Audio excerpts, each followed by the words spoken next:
માથે ખભે અદબ. કેમ છો બધા? મજામાં?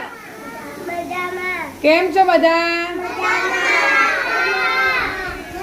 ચાલો ત્યાં આજે આપણે પુનરાવર્તનની જે થીમ ચાલુ છે એમાં ખોરાકની થીમ હતી, તો આજે આપણે એમ ભણીશું કે શું ખાવું જોઈએ અને શું ના ખાવું જોઈએ.